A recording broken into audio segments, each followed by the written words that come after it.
రమణమూర్తిని ఒక live debate లా ఒక హిందూ సోదరుడు చెప్పుతో కొడితే చాలా ఫీల్ అవుతుంది. అందరికన్నా ఎక్కువ ఫీల్ అవుతుంది తులసి చంద్ గారు అయితే బాధపడుతున్నారు.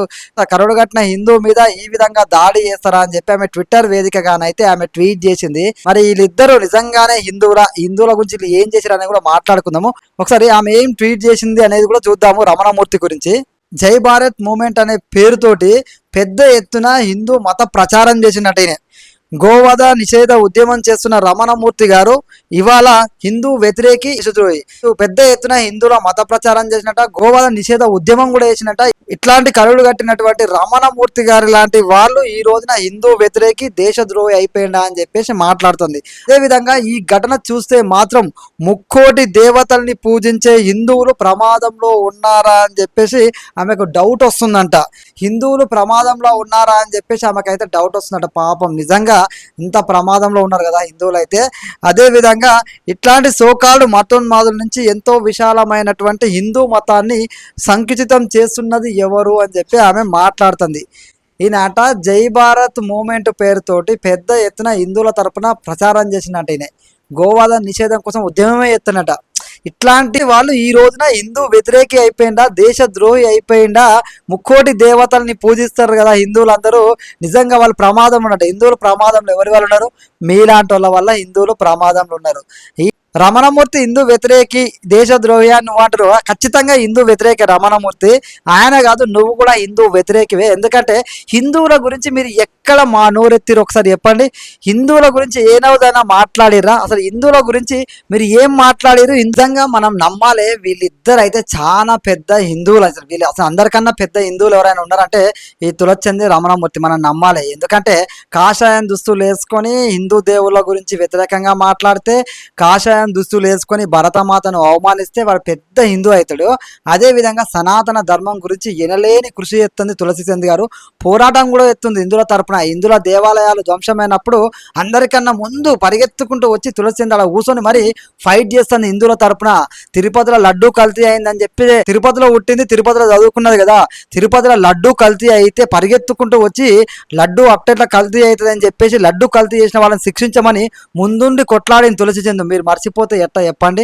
సనాతన ధర్మాన్ని లేకుండా చేస్తాం, అది డెంగ్యూ మలేరియా అని చెప్పి అక్కడెక్కడో స్టాలిన్ కొడుకు మాట్లాడితే అందరికన్నా ముందు స్పందించిన వ్యక్తి తులసి చంద్. మీరు తెలుసుకోవాలి, ఇవన్నీ మీకు కనబడతలేవు, మీరు చూసలేరు, గమనించండి. అదే విధంగా అతిపెద్ద హిందువు అయినటువంటి రమణమూర్తి కాషాయం దుస్తులు వేసుకున్నాడు కదా. కాషాయం దుస్తులు వేసుకొని హిందువుల వ్యతిరేకంగా మాట్లాడే రమణమూర్తి అతిపెద్ద హిందువు అవుతాడే ఈమె దృష్టిలో. అసలు ఈ రమణమూర్తి అతిపెద్ద హిందువు అయినటువంటి రమణమూర్తి, అందరికన్నా ఎక్కువ భక్తి పడైనటువంటి, అందరికన్నా పెద్ద హిందువు అయినటువంటి ఈ రమణమూర్తి గతంలో హిందువుల ఆరాధ్య దైవమైనటువంటి రాముణ్ణి, అదేవిధంగా కృష్ణుని గురించి ఏ విధంగా మాట్లాడో ఒకసారి చూడంగానే మళ్ళా మాట్లాడుకుందాం. ప్రెగ్నెంట్ 9 నెలల గర్భంతో ఉన్నటువంటి భార్యని కనీసం ఒక్క మాట చెప్పి దొమ్మలేదు. మరిదని తీసుకెళ్లి అడవిలో వదిలిపెట్టి వచ్చాయని చెప్పగలిగినటువంటి మనిషి నీకు దేవుడు అవుతాడు. మహిళలకు ఎలా అవుతాడు అడుగుతాడు. భర్తలతో పడుకున్నటువంటి ఆడవాళ్ళని కూడా 16,000 మందిని రాత్రి వేడు ఊది అందరిని తీసుకెళ్లిపోతాడు. ఇది నీ దేవుడు అయ్యాడు. నువ్వు ఎందుకు పూజ చేస్తున్నావు? ఆ మతాలను నువ్వు ఎందుకున్నావు? ఆ మతాలను నువ్వు ఎందుకున్నావు? ఆ మతాలను నువ్వు ఎందుకున్నావు? రమణమూర్తి ఏమంటాడంటే రాముణ్ణి దూషిస్తూ, కృష్ణుని దూషిస్తూ ఆయన మీకు దేవుడు ఎట్లా అయిండు, అదే విధంగా కృష్ణుడు 16,000 మంది గోపికలతో ఉంటే అపహాస్యం చేస్తూ అతి నీచంగా మాట్లాడుతూ మీరు ఆ మతంలో ఎందుకున్నారు అని చెప్పి మాట్లాడుతాడు. ఆ మతంలో నాట మనం ఎందుకున్నాం అని చెప్పి ఆయన మాట్లాడుతాడు. అంటే ఆ మతంలో ఉండకూడదని చెప్పి చెప్తున్న వ్యక్తి అతిపెద్ద హిందువు అయిపోయాడు. ఈ తులచందు, ఈ రమణమూర్తి, వీళ్ళందరూ ఒక కేటగిరీ. వీళ్ళందరూ ఏదైతే సనాతన ధర్మానికి వ్యతిరేకంగా ఉంటారో వీళ్ళందరూ ఒక చోట చేరి ఎప్పుడైతే ధర్మం గురించి పవన్ కళ్యాణ్ లాంటి వాళ్ళు మాట్లాడినా, ధర్మం గురించి ఎవరు మాట్లాడినా, ఏదైనా దేవాలయాలు ధ్వంసమైనా, లడ్డూ కల్తీ విషయంలో అయినా, ఎక్కడైనా సరే అక్కడ ఏదైతే సంఘటన జరుగుతుందో దానికి వ్యతిరేకంగా అక్కడ పరిగెత్తుకుంటూ పోయి ఎట్లా అంటారు, మేము కూడా హిందువులమే అని చెప్తారు. హిందువుల వ్యతిరేకంగా మాట్లాడతారు. మనం అర్థం చేసుకోవాలి, వీళ్ళు అతిపెద్ద హిందువులు అని చెప్పి మనం అర్థం చేసుకోకపోతే చాలా ప్రాబ్లం పడతాం. సోకాలు మేధావులు, సోకాలు జర్నలిస్టులు వీళ్ళందరూ ఏమంటారు?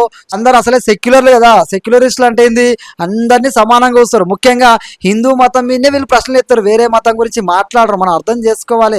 వేరే మతం గురించి మాట్లాడినా, వేరే మతాల గురించి ప్రస్తావన చేసినా వాళ్ళు ఊరుకోరు కదా. మనమైతే ఎక్కువ మంది ఉంటాము, మనలో మనకు యూనిటీ ఉంటుంది కదా, మనం ఏం పట్టించుకోము. అయితే వాళ్ళని ఎందుకన్నారంటే వాళ్ళు కరెక్ట్ ఉంటారు వీళ్ళ దృష్టిలో. మిగతా వాళ్ళని అంటే వాళ్ళు ఊరుకోరు కదా, ఇంటికి వచ్చి మరీ బుద్ధి చెప్తారు. మనమైతే ఏమనం కదా, 4 విమర్శలు చేస్తాం, సమాధానం చెప్తాం, వదిలేస్తాము. ఒక్కసారి అందులో కరెక్ట్ తగిలితే మన్మూర్తిని మన చెప్పుతో కొట్టిండు కదా. హిందువులందరూ ఐక్యంగా ఉన్నారు, హిందువులందరూ యునైటెడ్ అయిపోతున్నారు, హిందువుల్లో చైతన్యం వస్తుంది. కొంప తీసి మరి మేము మాట్లాడితే మాకు కూడా అదే శాస్తి జరుగుతుంది అని చెప్పి లోపల భయం మొదలైంది. ఆ భయంతో ఇక రమణమూర్తికి సపోర్ట్ చేసినట్టు చేస్తూనే ముక్కోటి దేవతలను పూజించే హిందువులు ప్రమాదంలో ఉన్నారని. హిందువులు ఎవరి వల్ల ప్రమాదంలో ఉన్నారు ఆలోచన చేయండి. హిందువులు ప్రమాదంలో ఉన్నారా? హిందువులు వాస్తవాలు తెలుసుకుంటారు. హిందువులు అనే వాళ్ళు మీలాంటి వాళ్ళు ఏ విధంగా మాట్లాడతారు, మా ధర్మం మీద దాడి జరిగినప్పుడు మా ధర్మానికి సంబంధించి మీరు గతంలో కానీ ఇప్పుడు కానీ ఏం మాట్లాడతారని హిందువులు గ్రహిస్తారు. ఈ రమణమూర్తి లాంటి నీ దృష్టిలో పెద్ద హిందువే కావచ్చు, హిందూ మతం ప్రమాదంలో ఉందంటారు. హిందూ మతం ప్రమాదంలో ఉన్నది మీలాంటి సో కాల్డ్ సెక్యులరిస్టుల వల్లనే అనేది తెలుసుకోవాలి. సెక్యులరిజం ముసుగులో హిందువులను ఏ విధంగా మీరు చూస్తున్నారు, హిందువుల విషయాల పట్ల మీరు ఏ విధంగా స్పందిస్తున్నారు, ప్రతి హిందువు నిజమైన హిందువు గ్రహిస్తున్నాడు. అందుకే మీకు భయం అవుతుంది. ఒకడు వచ్చి చెప్పుతో కొట్టంగానే మీరు ఎంత భయపడుతున్నారు, ఇంత గజగజ వణుకుతున్నారు అంటే అర్థం చేసుకోవచ్చు. మీరు హిందువుల్లో చైతన్యం మొదలైతే, హిందువులు ప్రశ్నించడం మొదలైతే, హిందువుల మీద మీరు క్వశ్చన్ చేస్తే, తప్పుడు క్వశ్చన్లు చేస్తే, హిందువులను తప్పుగా క్వశ్చన్ చేస్తే, హిందువుల పట్ల తప్పుగా మాట్లాడితే హిందువుల రియాక్షన్ ఏ విధంగా ఉండబోతుంది అని మీరు గ్రహించినట్టున్నారు. హిందువుల్లో చైతన్యం మొదలైందని చెప్పి భయపడుతున్నట్టున్నారు. అందరూ సామరస్యంగా ఉండరు. అప్పుడప్పుడు కశ్యప్ లాంటి వాళ్ళు కూడా మీకు ఎదురవుతారు. అందుకే మీకు భయం అవుతుంది. సో అట్లా కొట్టడం కూడా తప్పే. కానీ ఏం చేస్తాం మరి, మీరు కరువుడు కట్టిన హిందువులం అని చెప్పుకుంటా, హిందువులు ప్రమాదంలో ఉండరని చెప్పుకుంటా, హిందువుల గురించి ఎనలేని ప్రేమ చూపిస్తారు కదా. ఈ రమణమూర్తి లాంటి వాడు దేవుళ్ళని దుట్టినా నువ్వు సపోర్ట్ చేస్తున్నావా? నువ్వు నిజంగా హిందువేనా? నువ్వు హిందువు అయితే రమణమూర్తి లాంటి వాడికి ఎందుకు సపోర్ట్ చేస్తావు? రమణమూర్తి నువ్వు దేవుళ్ళ గురించి ఇట్లా మాట్లాడతావా? హిందూ ధర్మాన్ని నమ్మడు, హిందూ మతాన్ని మారండి అని చెప్తుండు. హిందూ మతాన్ని మారమనటోడు హిందువు అవుతాడా నీ దృష్టిలో? అలాంటోడు కరుడు కట్టిన హిందువు అవుతాడా? హిందూ మత ప్రచారం పెద్ద ఎత్తున ఎత్తండా? గోవధ నిషేధాన్ని గురించి ఉద్యమం చేస్తాడా? ఎక్కడ చేస్తాడు? మాకు చూపించు జరా. నీ ఒక్కదానికే కనబడతాయి. అలాంటి వాళ్ళందరూ మీలాంటి వాళ్ళకే కనబడతారు. కోట్ల మంది హిందువులకు కనబడరు. మీ కోట్ల మంది ఆరాధించే దేవుళ్ళని అవహేళన చేసినప్పుడు, మా మనోభావాన్ని కించపరిచినప్పుడు నీకు వాళ్ళే గొప్ప కనబడతారు. వాళ్ళే నీకు ఒక హిందూ ధార్మికుల లెక్క కనబడతారు, హిందువులను ఉద్ధరించడం లెక్క కనబడతారు, అతిపెద్ద హిందువుల లెక్క కనబడతారు. ఎందుకంటే మీరు అందరు సెక్యులరిజం ముసుగులో మీరు ఎవరికి సపోర్ట్ చేస్తారు, మీ కథ ఏందనేది అందరికీ తెలిసిపోయింది. నేను హిందువునా కాదా, నన్ను ముస్లిం అంటారు, క్రిస్టియన్ అంటారు, నువ్వు అంటున్నావు కదా. నువ్వు హిందువు అయితే హిందువుల గురించి సపోర్ట్ చేయాలి, కానీ ఎందుకు హిందూ వ్యతిరేకుల గురించి సపోర్ట్ చేస్తున్నావు అనేది ఆలోచన చేసుకో. హిందువులు మారిపోయారు. మీరు చెప్పినట్టు ఈయన స్టేజ్లో అస్సలే లేరు. నువ్వు ఏదైతే రమణమూర్తికి సపోర్ట్గా పెడుతున్నావు, ఒక్కడంటే ఒక్కడు పాజిటివ్ కామెంట్ పెట్టిండా నువ్వు పోస్ట్ చేసిన దానికి?